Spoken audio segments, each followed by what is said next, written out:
put an end to this topic once and for all, turn the Hubble round and show us Earth in real time, zooming in onto a place so that we can see what's happening at that place, and we know that there is something up there looking down on us from space. But they will not do it. They can't do it. It can't. It doesn't exist.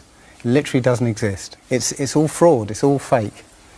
Pretty much everything NASA puts out is fraudulent. Nobody has actually really gone all the way across Antarctica. Yeah.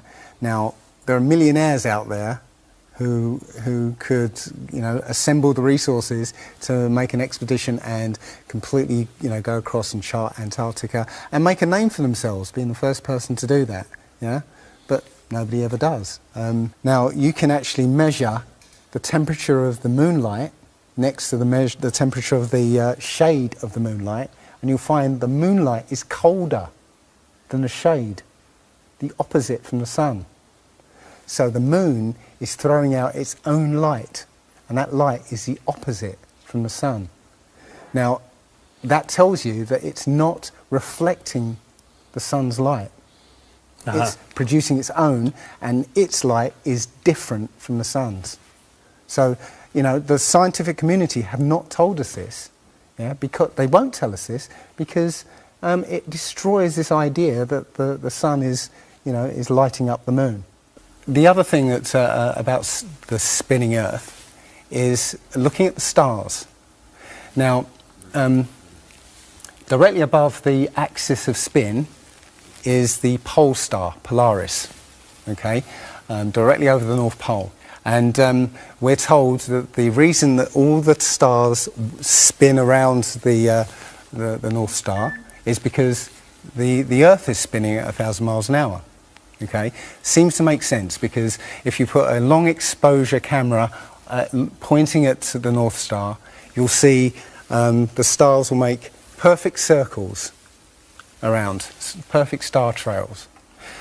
The only problem is the Earth is also orbiting the sun at 67,000 miles an hour. The sun is moving, dragging the Earth and all the planets up that way or that way at 600,000 miles an hour. So why do we see perfect circles? Because that's the slowest speed, that's slowest motion in that mix. And yet the Earth is moving 67 times faster that way and 600 times faster that way. So you should see the stars do all sorts of strange motions, but you don't. You only see them make these perfect circles. That tells me that it's the stars that are moving, not the Earth. If a pilot is flying around the curve of the Earth, then he should be dipping the nose down. Every 5 minutes he should be dipping the nose down to stay around the curve. But the thing that really got me interested was, as you say, the gyroscope.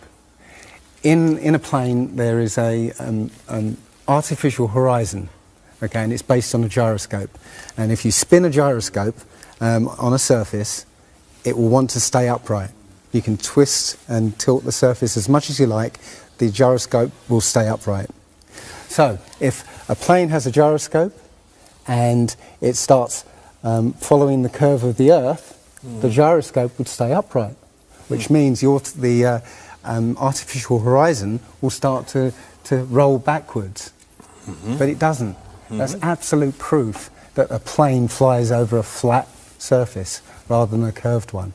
Because I asked the pilot on my last flight, do you ever notice the artificial horizon rolling backwards? He said, no, but the artificial horizon has complex electronics in it to make sure it knows where it is on the Earth and it compensates. But I went to the manufacturer of the artificial horizon, and they confirmed to me that it's completely mechanical, nothing electronic in it whatsoever. So it's literally just a gyroscope that can freely move. So that right there is proof to me that planes fly over a plane. The problem is that we're taught as children, this ball Earth lie, And you know, you might ask as a child, you know, what about the people in Australia? You know, they're standing on the bottom of the globe, won't they fall off? And your teacher says, no, gravity. And you go, oh, okay. And you never go back to that question. But when you go back to it as an adult and start looking at it with a critical eye, right, the whole thing falls apart. As you say, the globe is spinning at 1,000 miles an hour. Neil deGrasse Tyson, who's a leading astronomer in America, tells us that the Earth is not a perfect circle. It is actually an oblate spheroid. It's squashed and wider at the equator. Yeah? So, Znači, po-stesnet je na polovite, a po-širok je na ekvatorot. Exactly. So my question to him would be, why is there land at the equator? Because water will move more readily than rock. So if the Earth is spinning, the water will be collected at the equator. I mean, if you spin a wet tennis ball, okay, you spin a wet tennis ball, the water shoots off at the equator, essentially. So all the water will be gathered around the equator. So why is there land at the equator? Doesn't make any sense. It seems like Admiral Byrd found the edge of the dome, okay, while he was out there. And as soon as he left there, they started firing missiles straight up, I believe, to try and test how far that dome went. If you watch the trajectory of the space shuttle, it doesn't go straight up. It always goes in a curve and out to sea. Yeah, and if you see it, Why is that? well, because Is it normal to go straight up? Well, as fast as he can to go out of the atmosphere? I've been talking to a few people in sort of the scientific community, and they'll say, no, straight up isn't the right way to go. You have to sort of go sort of around the curve and get speed to get into orbit. But still, the point is that they actually go horizontal. The space shuttle goes horizontal. It never goes any further up. It goes horizontal, very, very low down in the atmosphere, because it drops its external tank while it's still in the atmosphere. So, you know, it's still in the atmosphere while it's horizontal. So it never gets any higher, and it goes out of sight. Not because it goes too high, because it goes too far downrange. And it seems that nobody's ever on the space shuttle, and the proof of that is the Challenger disaster. In I believe it's 1986, the Challenger exploded just after takeoff and killed 7 astronauts. But it turns out that 6 of the astronauts are still alive, and most of them are using their original names. And you can find pictures of them. They're using the same names, and they're doing ordinary jobs now. Teachers, lecturers, lawyers, whatever. But they're still alive. And you can see whenever the space shuttle lands, you can hear it. It's a loud jet engine. You watch any video of the space shuttle landing, you can tell it's a jet engine. It's a jet-powered aircraft. That's it. It's not a glider. In my video, I show you a glider, how that seems, and then I show you the space shuttle, and yeah, it's not a glider. It's an aircraft, and that's what they're fooling us. Taking billions of dollars in and giving us images and fake planes for that 10 billion, you know, however many billions of dollars it is. That isn't the first thing that's been hidden over the years. I mean, we're all driving petrol cars because 100 years ago, the Rockefeller family basically cornered the market on oil, and the car industry was going electric. So, you know, all cars would have been electric from the get-go, but they basically forced everybody to use petrol cars, and have hidden this secret. And literally, you know, we could be running around in electric cars that have unlimited mileage by now, but we're still using these 100-year-old machines, dirty machines, because of a secret that's been kept. It's easy. If everybody's been trained into believing that this is real, right? And there's space, and it's within our interest to explore space and go to the moon, go to Mars. Been led to believe what a satellite is something that is so far advanced and technically incredible that is floating around up there on its own. We see these on videos, we see this on television. Oh, look at this satellite. It's always a CGI photo or video or some sort of artist rendition of what the satellite looks like. It's a drawing.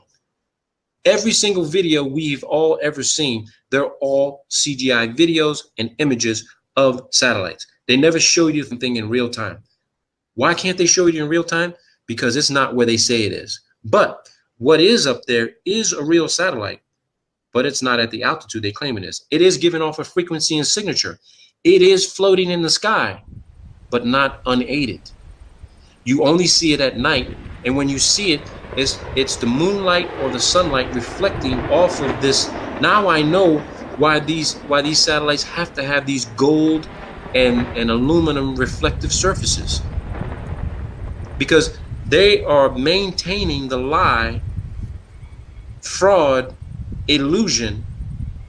Oh, look at the satellite up in the sky. You see the sun reflect off of it? There it is. But you don't see the tether. You don't see this dark colored black balloon floating in the nighttime sky. So here's what the guy says. About how many balloons would you be looking for at one time?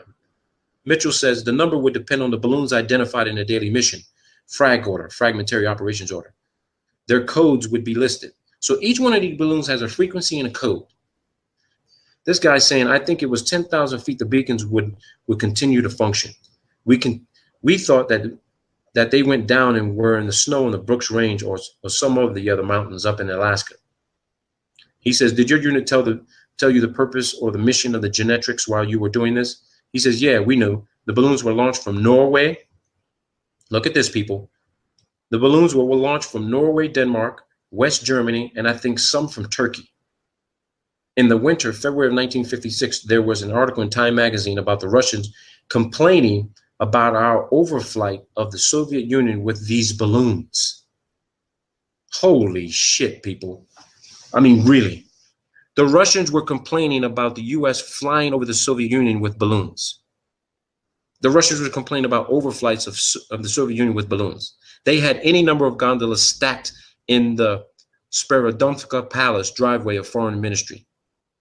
Molotov. It was just unbelievable. He had many of them. What they're describing here is this. The Soviets ended up capturing a shitload of these fucking balloons the US was sending up in the air. And they would literally send their aircraft up to capture them and bring them down. Now, you got to think about this, people. This is absolutely mind-blowing. You're trying to tell me that we've been spending trillions of dollars for over 60 years for a satellite program they claim is going up on a rocket, and it's just a balloon you can buy from a hobby shop? Oh my God. This is incredible. An interesting fact, the airplane I flew during the Corona program had many recoveries of balloons than any airplane in the 456 wing. It was flown by Captain Slaughter Mims. And I think Slaughter recovered 3 balloons near Japan. He got more than anyone else. Slaughter had a lot of success. And he's describing the same aircraft that this guy flew. Okay? Here you go. This guy, Macaulay says, how successful was the Genetrix program? Mitchell says, none of the pilots associated with the project was ever permitted to see any of the Genetrix film that was recovered. The film was stored in the vaults at Air University at Maxwell Air Force Base, the last I heard. I was at Air University Film Library in 1957, and I asked if I could see the film, but they wouldn't let me because I didn't have need to know about it. Outwardly, I understood that it was a fair success. We knew more about the Russians than we would have without Genetrix. It wasn't good enough to continue with in conjunction with the U-2. It was like the U-2 wasn't as good as Discoverer. I have a document and a study on genetics done by a gentleman up in Minnesota.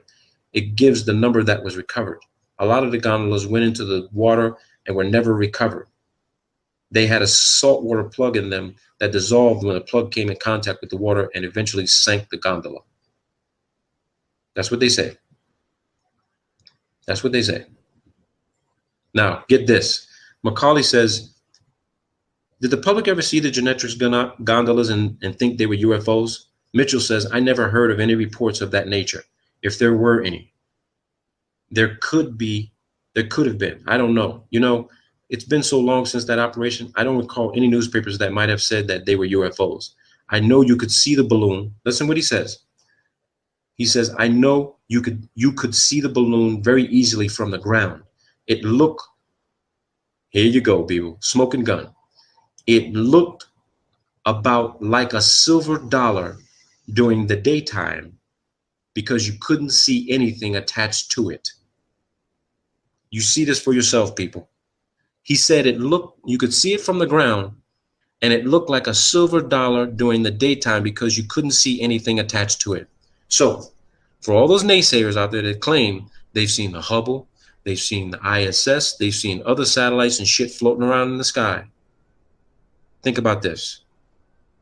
That reflection that you see with the sun reflecting off of the aluminum surface or whatever type of aluminum, whatever type of shiny reflective material they're using for these satellites,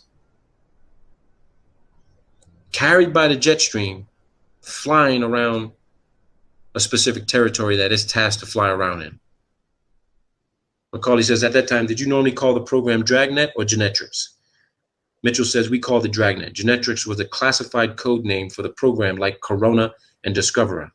Dr. Alvin H. Howell was the brains behind the balloon program. There you go. They lost one of these, okay? They lost one of the Corona satellites on a balloon, okay? This is a letter written to the Deputy Director for Science and Technology at the National Reconnaissance Office, okay? This was released, declassified and released by the National Reconnaissance Office November 26th of 1997 in accordance with Executive Order, I think that's 12958. Subject, Corona Mission 1005 incident. This memorandum is for information only. Corona Mission 1005 was launched on 27 April into orbit. Orbit. They're considering orbit to be space. We know it ain't fucking space. All right? But that's moved. Let's continue on. Recovery attempts commencing 2 May were unsuccessful. Attached here too is a chronology of operational reporting received on this mission. Number 3, on August 5th, OSA received word from its security representative at the Air Force Base, Los Angeles, that a satellite capsule had been reported as coming down near the Venezuelan-Colombia border. The actions taken by OSA upon receipt of this information are detailed in a separate attachment.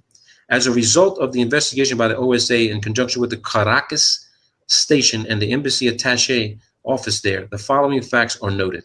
Listen to this. August 1st, first word was received by Caracas Army attaché office of finding of a capsule at La Fria, 500 miles southwest of Caracas in a remote region of the Andes.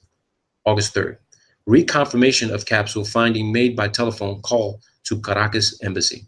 August 4th, representatives of the embassy viewed capsule at San Cristobal, to which it had been moved by political police. First press stories appeared. August 5th, capsule flown by host government to Caracas. August 6th to the 10th, capsule held by Minister of Defense of Venezuela. All right. August 8th, team from headquarters arrived at Caracas consisting of a security officer and a technical officer from the OSA office and a technical officer from the National Reconnaissance Office. August 10th, capsule turned over to embassy, examined, and reports made by the headquarters team. Copies of pertinent cables on technical and security aspects attached. August 12th, security officer scheduled to return capsule to West Coast. August 6th to the 12th. For the record, it should be noted that on Thursday, 6th August, a request was made by the CIA to the NRO to convene a meeting of the Interdepartmental Contingency Planning Committee to assess the problems, coordinate procedures, and assign responsibility for responding to any news media queries which might arise. Now, what's interesting about this, they noticed there was a label that there was a secret label on the satellite. It was marked secret. They removed that classification from it. This is regarding the history of satellite reconnaissance, volume 2A, SAMOS. Remember that name, SAMOS, okay? The SAMOS satellite, because here's what I'm going to take you to next. This is the list of all balloon launches from the Esrange Space Center in Sweden, okay? Now, let me take you to the Swedish Space Center. And here is the Swedish Space Center website. This is the Swedish Space Center. And as you can see, they have balloons and rockets, payloads. This is their website. This is their website. Swedes, the Swedes, okay? It's the Swedes. Here's their Space Center. They do balloon launches. Now let me take you to the document I downloaded from their website. Now, this is a list of balloon launches from the Esrange Space Center starting December 9th of 1982. Remember that term, SAMOS? You can read these documents for yourselves. We don't need to keep going through all this stuff together. I put a lot of this shit out for you people so that you can see this. You see they talk about weather satellite program, mapping satellite program, realignment controversy, new directions in satellite reconnaissance, okay? But let me take you to this document, which is very important, from the Swedes. This is not US oriented. I got this from a foreign country, okay? So you look at some of the launches. These are balloon launches, people. These ain't rockets. It says it, list of balloon launches. There's going to be some things here that you may see that are going to catch your eye, all right?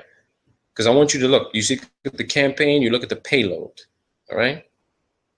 You got campaigns and payloads. And we're not going to go through all these codes, but you're going to see something that's going to catch your attention, all right? We're going to keep going through this, all right? Keep going through it. You're going to see something that's going to catch your attention, that's going to blow your mind. You see this, people? What does that say? Mir. That's the Mir space module. February 24th, 1997. Here goes another one. Mir. March 17th, 1997. Mir. Okay? I want you to see these things. All right? I want you to see these things. Let me take you to another one here, because there's let me hang on. Let me see. Here we go. Two more. Mir. February 18th, February 19th, 1999. Mir. It's the Mir space module, people, on a balloon. The ISS does not exist complete the way they show it on television. Here goes another one. Mir on a balloon. What they are showing you of the space station is a computer-generated image. They are not showing you the complete module put together, flying at 17,000 miles an hour. Here you go. Look at this. Support Mir. They sent up a support balloon to resupply the Mir on a balloon. On a balloon, people. Look at this. Orion. Orion payload. Look at here.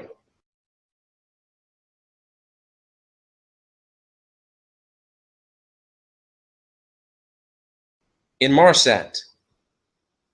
You want to know where your satellite phone communications come from? A balloon, people. A balloon. I'll supply this document to whoever wants it. Here we go. Inmarsat test. Balloon. If you were to take time to search every single one of these flights to match it up with a particular rocket launch that they claim this thing was on, I guarantee you, you will be able to compare it with this Swedish Isran Space Center balloon flight list. Balloon flight list. Balloons, people.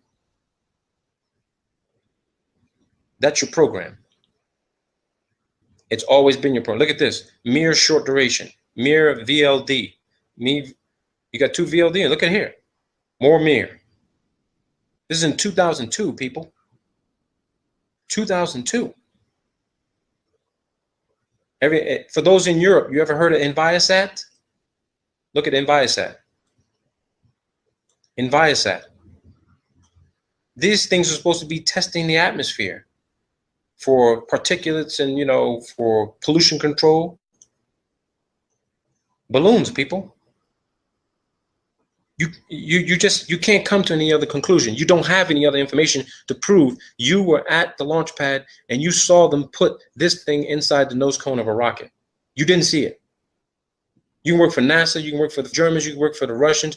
You did not see what you thought you saw going into a nose cone of a capsule and with an unedited video stream and put on a launch pad and launched into the sky on a rocket. You didn't see that. Look at NASA. Why is NASA using the Swedish to launch a balloon for them? Think about that. They're everywhere, people. They're carrying out the deception, the fraud, the hoax, the scam, the bullshit. It's all here. It's all here, people. I keep saying it's not what you know, it's what you can prove. You can talk about it all day long. You can claim this is your theory, this is your hypothesis. You ain't got no documentation to fucking back it up. You just want to show some bullshit video and you're not a videographer and you don't know how to do video analysis. You got to get the documentation. And here's the documentation right here. NASA, 2011, LED, ESO, high wind. Just check these out. Because I have. NASA, 2003, 2013, Sunrise 2. Look at that. Balloon. Balloon, people. That's a complete list. It goes all the way to 2014. 2014, people. 2014. There you have it. There you have it, people. I don't know what else to tell you. I really don't know what else to tell you. Check this out. Just check this shit out. Check this shit out. Another satellite being launched from Antarctica. Check this out. You're going to love this one. That's Antarctica, people. Remember how we saw that circular launch pad? The bulldozer is smoothing out the ice and snow. Look at this. Just wait and see. Watch this.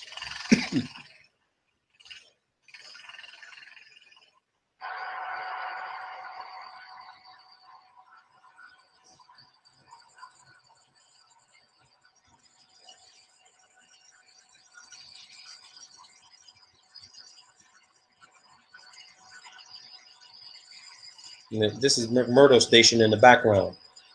McMurdo is right back here. They have line of sight to this airstrip.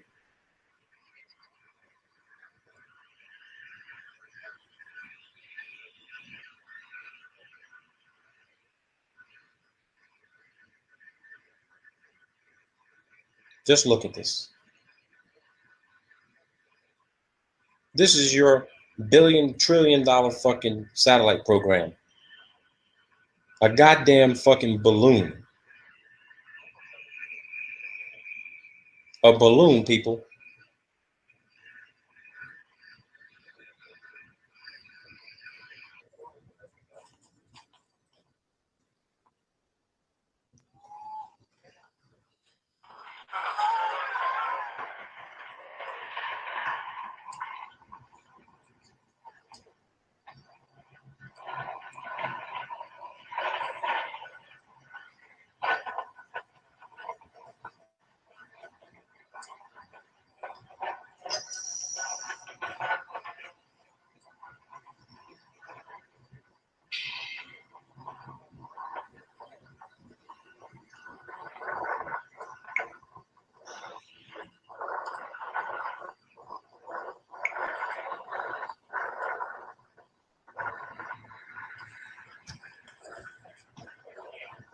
There goes fucking $20-30 million on a balloon. It's not inside a fucking rocket nose cone. There you go. Woohoo! Woohoo! Yay!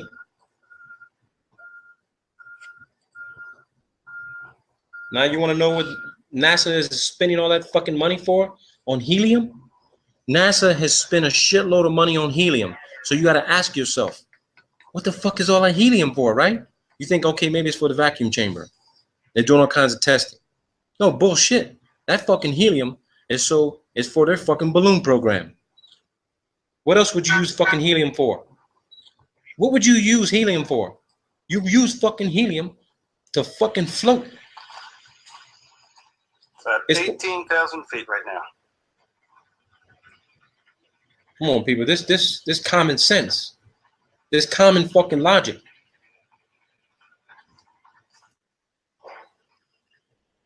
Hey, the payload is now at 105,000 feet. Look at that. 105,000 feet. Quite well, even with the naked eye. It's nice and well inflated now. So based on the size of that balloon, Well, we're at about 120,000 feet. look at that. So these things got to get to at least 150, maybe 100, maybe they can get to about 180,000 feet. But at nighttime, see this fucking thing. You're not going to see it. You're not going to see the satellite, period. So we're going to go to aircraft. So let's go to the U2 Dragon Lady. Let's go to the U2 product card. Okay, so here's your U2. I can tell you here right now, this is a new upgraded edition. They've upgraded the satellite system. So instead of, they're still using balloons, okay? They're still using balloons. But as far as military, advanced communications, topography, mapping, this platform, 33 of these are stationed around the world. 33 of them. Half of them are flown unmanned. Half of these can be flown without pilots inside of them. They can fly 24 hours. They can be refueled in the air at high altitude. They've got everything on board that you would need to do the same communications on the ground. 15 of these can be flown without pilots, unmanned. When I spoke to my professor, who used to be a Defense Intelligence Agency officer, he was in charge of the U2 ISR program, Intelligence Surveillance Reconnaissance program. I asked him how many of these would be needed to cover the entire Earth in a 24-hour period. He told me, you only need 10. In this video, there's a minimum of 75 Bible verses with prophecies and Bible codes that prove a flat geostationary Earth. I've grouped most of these verses into groups of 3, so I'm going to be counting down from 25 to 1. It'll make sense to you in a minute.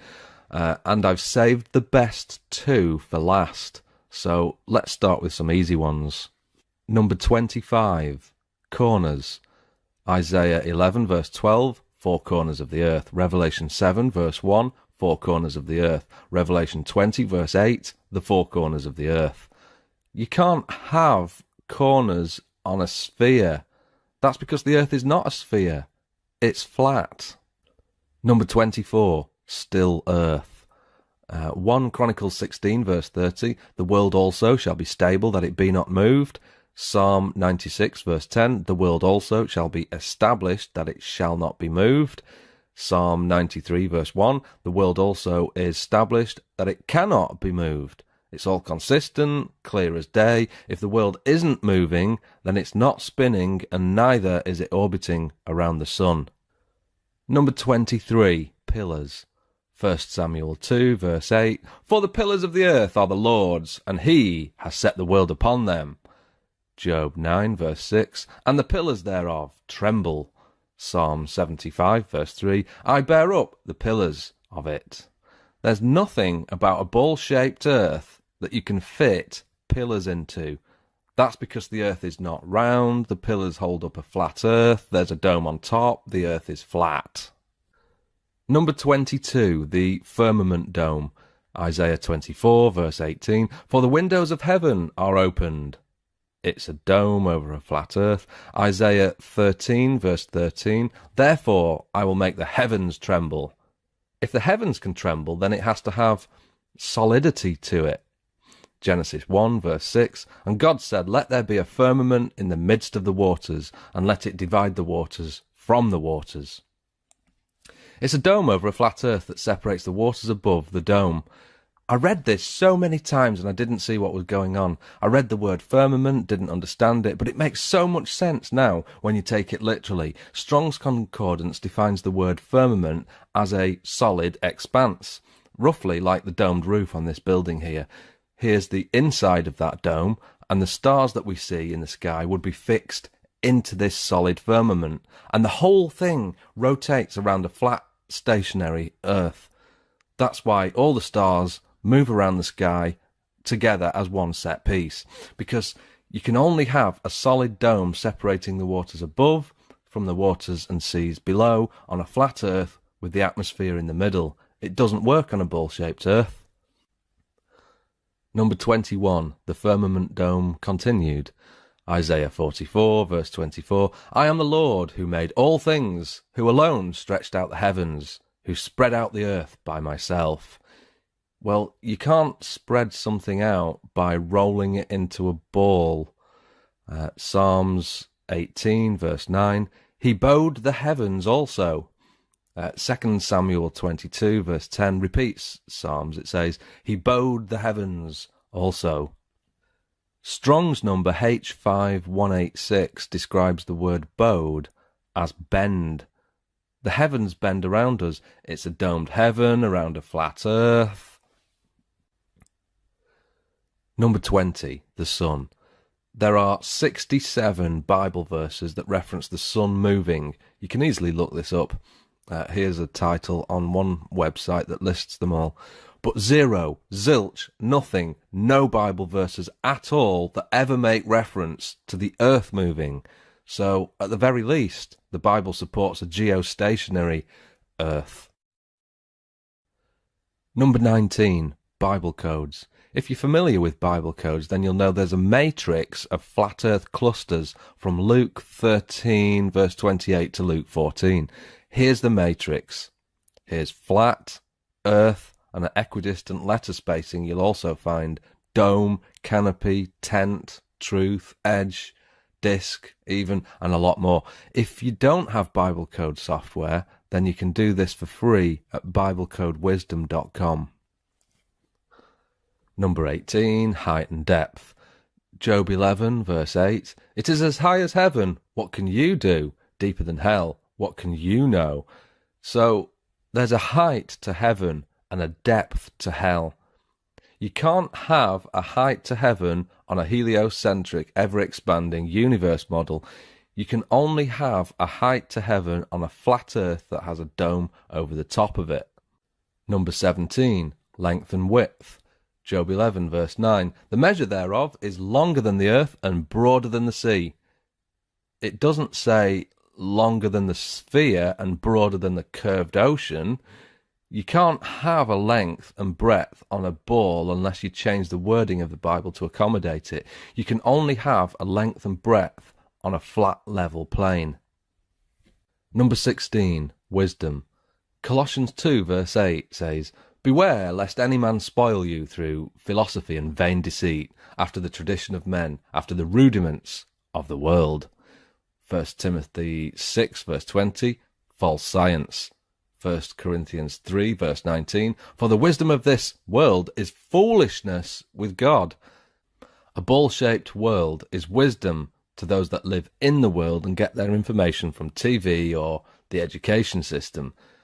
Wisdom of a global earth is literally foolishness with God. True wisdom is not taught in the education system, and neither will you find it on the 6 o'clock news. True wisdom is only found by carefully weighing up the options, and that's what we've been doing on this channel for the last few months, weighing up the evidence. Really try to understand what the Bible is saying here in these 3 verses, because it's telling us that the earth is flat, it's not round. Number 15, day and night. Job 26, verse 10. He has compassed the waters with bounds until the day and night come to an end. Well, that's interesting. Here's a flat earth map. The outer bounds are made of ice. The waters are literally compassed with an ice boundary. The sun goes around the earth like this. Both day and night can only come to an end where day and night meet the dome. Beyond the dome, time ceases to exist. Whoever happens to live in that realm outside the dimension of time, beyond the dome, which is the heaven, is also immortal. He's always been there. He can see the beginning and the end. Prophecies in the Bible, inspired by the Holy Spirit, show us the future is already foretold.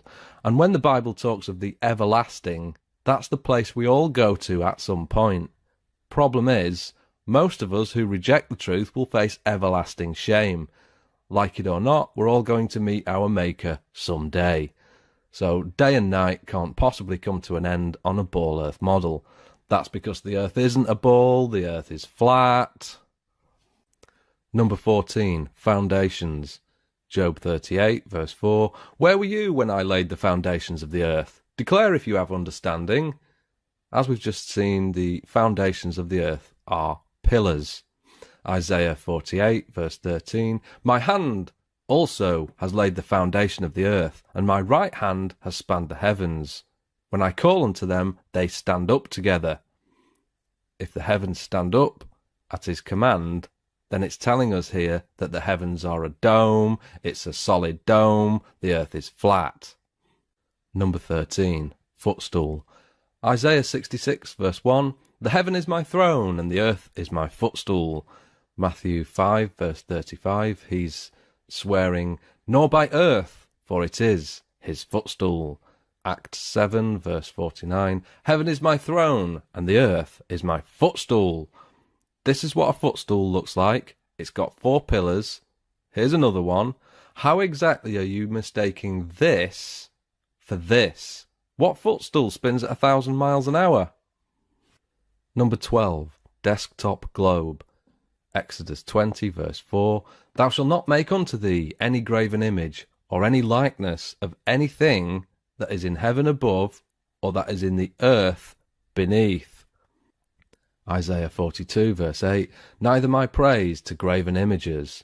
It's also the second of the 10 commandments, so that rules out having a spinning globe on your desktop, because what's a spinning globe? It's a graven image that depicts the earth. Why was the commandment not to have those things? Because it indoctrinates without even speaking. The earth isn't a globe, it's flat. Number 11, the stars. Matthew 24, verse 29. The stars shall fall from heaven. Mark 13, verse 25. And the stars of heaven shall fall. Revelation 6, verse 13. And the stars of heaven fell unto the earth. We've all been brainwashed into thinking the stars are massive and trillions of miles away. The Bible is telling us the stars are not massive, they're small, close, and they're going to fall to the earth. So the universe that we see up there is dome-shaped and small enough to contain all the stars that circle around the flat stationary earth. Number 10, the universe. This is the ancient Hebrew view of the universe. We've got the earth on pillars, Sheol down there, and a dome over the flat geostationary earth, and all the stars and the sun and the moon inside the dome going around the earth. That's why in Genesis 1 verse 14 it says, let there be lights in the firmament of heaven, not orbiting a Milky Way galaxy, no, inside the dome, the firmament. Number 9, sun circuit. Psalm 96 verse 10, the world also shall be established, that it shall not be moved. King James Version. Equally, that verse could support a ball-shaped earth, but it eliminates the possibility of the earth going around the sun. Bear that in mind for a moment. Psalm 19, verse 6, talking about the sun. His going forth is from the end of heaven, and his circuit until the ends of it, and there is nothing hid from the heat thereof. If the sun has a circuit, then the sun is not the centre of the solar system, as we've been told. Critics will say, yes, but the sun is on a circuit. It circles the centre of our Milky Way galaxy.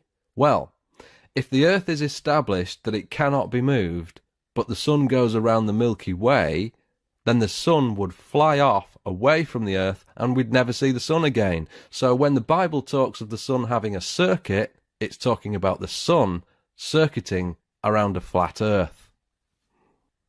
Number 8. Circle of the earth. So those who loosely read the Bible point to Isaiah 40 verse 22, which says, "It is he that sitteth upon the circle of the earth." And they use that verse to support a round earth. But there is a difference between a sphere and a circle. Isaiah knew the difference between a ball and a circle because he describes a ball in Isaiah 22 verse 18. So why did Isaiah not use the same word for ball when describing the earth in chapter 40? That's because the earth is not a ball, it's a flat disc shape with a dome on top and pillars underneath. Number 7. Grasshoppers. Psalm 33 verse 14, "From the place of his habitation he looks upon the inhabitants of the earth." You can't do that on a 13.8 billion light year across universe. It's a dome. Isaiah 40 verse 22, "It is he that sits above the circle of the earth, and its inhabitants are like grasshoppers." If you're outside the expanding heliocentric universe, then we wouldn't resemble grasshoppers. The entire galaxy would resemble a speck. It's a dome over a flat earth. Number 6. Deception. Matthew 24, verse 24. "If it were possible, they shall deceive the very elect." 2 Thessalonians 2, verse 3. "Let no man deceive you by any means." Ephesians 5, verse 6. "Let no man deceive you with vain words." So, if you are deceived about the ball-shaped earth, thinking a sphere is the truth, then you've got no chance of ever being able to understand the Bible. You're self-barred from all knowledge. If you take the view that the flat earth is a distraction, then what exactly is it distracting you from? What, celebrity gossip? Or if you believe it doesn't matter if the earth is round or flat, then you're a self-confessed idiot, because it absolutely does matter if the earth is flat or round. You'll never be able to understand the Bible at all if you think the flat, round earth is a distraction or doesn't matter. Number 5. Tent. If we go back to Isaiah 40 verse 22 and expand on it, if you remember, it says, "It is he that sitteth upon the circle of the earth, and the inhabitants thereof are as grasshoppers, that stretcheth out the heavens as a curtain, and spreads them out as a tent to dwell in." Here's a picture of my tent. I went camping in it a month ago. How exactly are you confusing a tent, a dome-like structure, for an expanding universe 13.8 billion light years across? They don't match up. Again, this verse gives credence to the fact that it's a flat earth with a dome-like structure above. Number 4. Ends of the earth. Job 37 verse 3, "And his lightning unto the ends of the earth." Daniel 4 verse 11, "And the sight thereof to the end of all the earth." Proverbs 30 verse 4, "Who hath established all the ends of the earth? What is his name? And what is his son's name, if you can tell?" Wow. Proverbs is Old Testament, and what a prophecy that is. Not only is it predicting Jesus, the Son of God, but also the ends of a flat, level earth. There's no end on a ball-shaped earth. It goes around continuously. You can only come to an end on a flat, level plane. Number 3. Lies. Jeremiah 16, verse 19, "The Gentiles shall come unto thee from the ends of the earth, and shall say, Surely our fathers have inherited lies, vanity, and things wherein there is no profit." This is a future prophecy following a monstrous destruction of people who believed lies. But it could just as easily apply now, today. Here we are today showing evidence of the ends of the earth, telling people the earth is flat, and the generation who lived from the 1930s until now got lied to.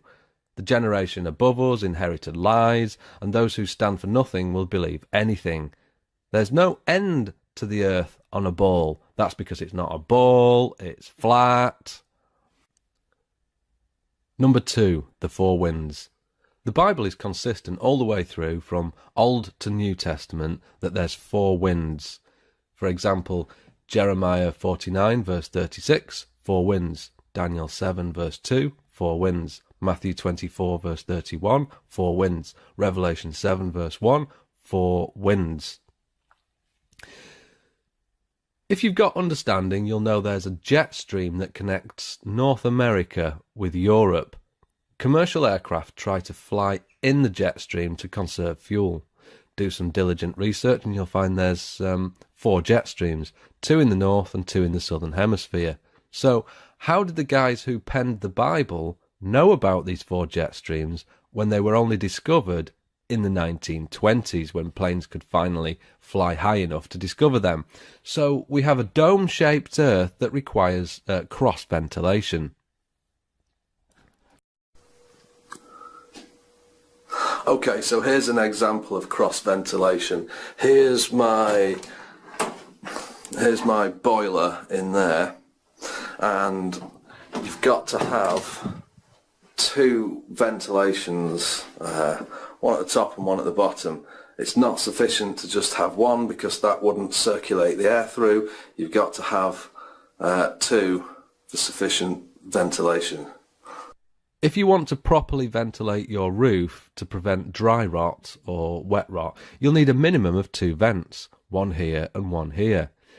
But if you want to ventilate the entire Earth, then you'll need inlets of air and outlets. That's why in Revelation 7 verse 1 it says, "I saw 4 angels standing at the 4 corners of the earth, holding back the 4 winds of the earth, so that no wind would blow on the earth or on the sea or on any tree." And the picture you see on screen is a graphical representation of the 4 angels on the 4 corners of the earth. Each of them would feed in a jet stream of air into the dome, a bit like a leaf blower, to cross-ventilate the entire Earth. Jet streams wouldn't work on a ball-shaped Earth because they'd fizzle out to nothing very quickly. The only way I can visualize a jet stream working is to feed that jet stream somehow into the system by an inlet. It's impossible to replicate a constant fast-flowing column of air on a ball Earth without something feeding that air into the system. Scientists will try and make out the case that hot and cold air colliding will cause a jet stream, but I think that's unlikely. So that brings us to the number 1 reason, and that is mathematics. In Psalm 147 verse 5, it's referring to the Almighty. It says, "His understanding is infinite." And if we get to Genesis 1 verse 1, "In the beginning God created the heaven, singular, and the earth." What you're about to see is approximately 20 seconds of complicated stuff. Just follow along as best you can here for 20 seconds, because this will knock your socks off. In Hebrew, the first sentence of the Bible looks like this. If you take the number of Hebrew letters and times that by the product of the letters, and then divide that by the number of words times the product of the words, you get 3.1416. That's the value of pi to 4 decimal places. Pi is the relationship of a circle's circumference to its diameter, so you measure the circumference of any circle all the way round and divide that by the diameter straight across, and you get 3.14, the value of pi, an infinite string of numbers. Okay, that's the complicated stuff over. What the Bible is describing here is clearly a circle and not a sphere. And only a flat geostationary circular Earth fits that description. And if that failed to knock your socks off, then you've not been paying attention. Because what we've got here is the Bible describing the creation of the Earth in words, and behind those words we've got a mathematical formula that not only verifies the authenticity of the text, a fingerprint of God if you will, but it describes the very shape of the Earth, circular. In the future, I might post a video just on this subject alone, or I might write a book on the subject, or I might correspond with and collaborate with people who care. There's a lot more to this than meets the eye. And finally, Luke 18 verse 17, "For nothing is hid that shall not be made manifest, nor anything secret that shall not be known and come to light." Thank you for making it to the end of this video. If you'd like to see more information and research into the flat earth, then you can click the left. If you've had enough and you can't take it anymore, then there's a funny video on the right. A full transcript of this video is, well, might be in the comments if it will fit.